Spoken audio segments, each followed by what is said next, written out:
Ana já vai recebendo as perguntas e já vai. Como é que você quer fazer? Bloco ou uma? Né?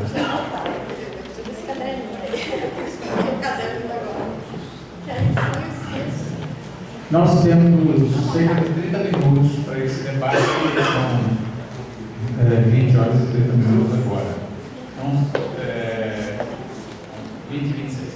Então, já poderia começar as perguntas. Você prefere que seja bloco de 3 ou pode ser microfone? Já vou te dar o microfone.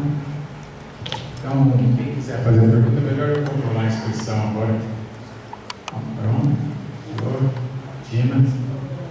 São 3. 4. Não, tudo bem. Vamos fazer as 3 primeiras, já está uma coisa, a gente abre as outras 3. Abraão. Oi, tudo bem? É o seguinte, uma das coisas que... Parabéns pela apresentação de passagem. A história é a seguinte, uma vez que a gente tenha talvez um problema de terreno, por exemplo, aqui em Campinas, para se abrir uma represa, se construir um reservatório, não seria interessante, por exemplo, que os novos empreendimentos ou os de condomínios, já que é uma vocação da cidade, né? A gente está tendo abertura de novos condomínios, novas indústrias, que esses condomínios tenham a sua própria cisterna. Claro, vai depender de chuva, mas é um ponto a menos são pontos a menos de captação, e à medida que a cidade cresce, a gente sabe que isso seria talvez um volume importante de reserva, né, para o futuro. Obrigado, isso aí. Tina.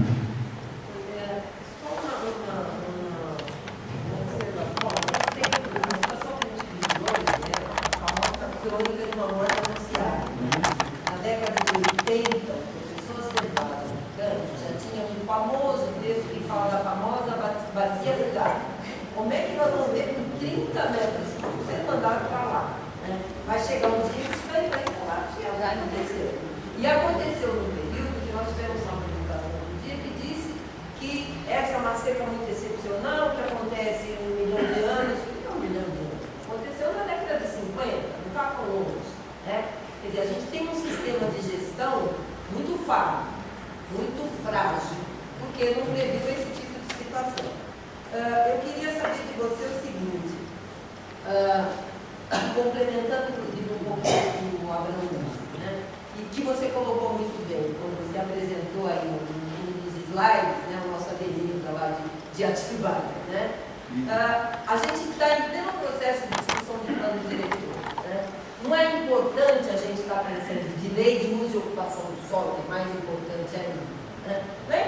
Não é importante a gente estar pensando em instrumentos que criem essas situações para novos empreendimentos, né? A exigência de alguns sistemas de retenção de água dentro dos próprios loteamentos, a proibição de parcelamento de solo e de uso do solo para urbanização em áreas que são produtoras de água, quer dizer, a gente restringir, no nosso caso de Campinas, restringir bastante a ocupação na nossa área da APA, que é a nossa área produtora de água, que a gente também diz. Porque o que tem acontecido? O que tem acontecido é isso, tem uma seca, tem um problema de um sistema, né, que a gente já sabia que daria problemas um dia, né, mas para somar, para aumentar, para potencializar esse problema, nós temos um uso e ocupação do solo muito, muito degradador, né?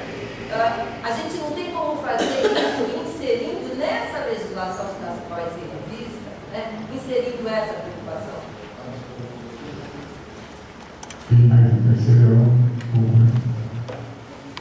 Eu só, ao invés de fazer uma pergunta, eu queria fazer mais um comentário.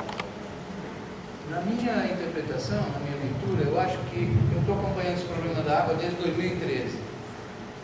Eu acho que nós deveríamos, a essa altura do acontecimento, dividir o problema em duas partes. Uma é aquilo que se refere ao passado, que vem até o presente, os resultados estão aí, que foi a ausência de um planejamento em termos de programação de racionamento e outras coisas que tais.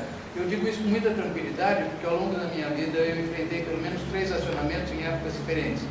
Um em São Paulo, um aqui e um no litoral. Em em épocas diferentes. E eu tive a oportunidade de conviver com a reação da população a esse tipo de programa, era muito mais positiva com o racionamento do que sem ele, porque a ausência do racionamento vai levar à falta, e aí é que o pessoal vai ficar aborrecido mesmo. Então eu acho que nós deveríamos dividir o problema hoje em aquilo que se refere ao passivo atual, provocado pela ausência de uma gestão adequada, e aquilo que vai acontecer daqui para frente, que vai implicar, inclusive, em alterações de concepção. Eu tive recentemente num evento da CPFL, que envolvia inclusive a discussão de alterações no programa de geração de energia elétrica em decorrência da falta de recursos hídricos, entendeu? Com outras modalidades de matriz energética, tá? Vai chegar nesse nível e vai afetar toda a parte que os governos evitaram de mexer agora, que é a parte comercial e industrial, porque vai faltar energia, tá certo? Ou então a disponibilidade vai ser muito menor do que a atual. E a outra colocação é a necessidade da Sanasa e outras companhias que trabalham com água desenvolverem alternativas de uso. Por exemplo, a água de reuso. A aplicação da utilização da água de reuso para algumas finalidades para a qual hoje ela não existe aplicação.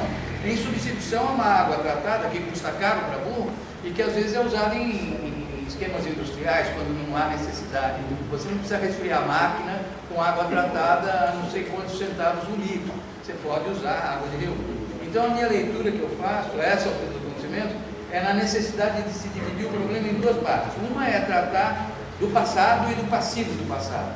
E a outra é se programar para um futuro que não é muito cor-de-rosa, num horizonte assim de médio prazo.